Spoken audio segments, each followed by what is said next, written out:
Kakinada smart city కార్యాలయంలోని సమావేశ మందిరంలో ఉమ్మడి తూర్పుగోదావరి జిల్లా పరిధిలో సచివాలయాల ఉద్యోగుల సాధారణ బదిలీ ప్రక్రియ కాకినాడ నగరపాలక సంస్థ కమిషనర్ భావన ఆధ్వర్యంలో నిర్వహించారు. ఈ సందర్భంగా కమిషనర్ భావన మాట్లాడుతూ ఉమ్మడి తూర్పుగోదావరి జిల్లా పరిధిలో గ్రామ వార్డు సచివాలయాల్లో పనిచేస్తున్న ward administrative secretary, ward education and data processing secretary, ward sanitation and enrolment, ward welfare secretary, ward planning సెక్రటరీలకు సంబంధించి 158 మంది బదిలీలకు దరఖాస్తులు చేసుకోవడం జరిగిందని పేర్కొన్నారు.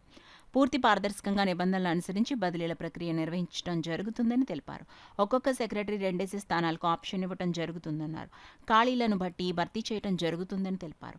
ఈ కార్యక్రమంలో కాకినాడ నగరపాలక సంస్థ అదనపు కమిషనర్ నాగ నరసింహారావు, మేనేజర్ కరి సత్యనారాయణ తదితరులు పాల్గొన్నారు.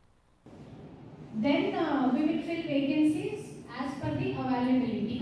మీరు ఆర్డర్లో మీ ప్రెఫరెన్సెస్ ఇచ్చారు కదా, అన్ని this is your preference, this is your preference, అన్ని ప్రెఫరెన్స్ మీరు ఇచ్చారు.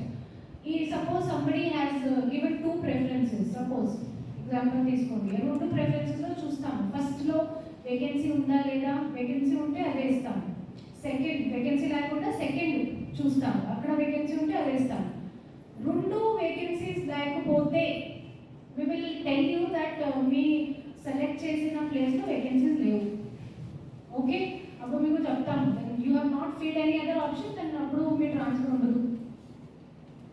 ఓకే, అది కూడా ఇక్కడ చెప్పడం జరుగుతుంది. Because you have given your preference for 2 vacancies, 2 places, అక్కడ ఖాళీగా లేదు, అప్పుడు మనం ఏం చేయలేము కదా.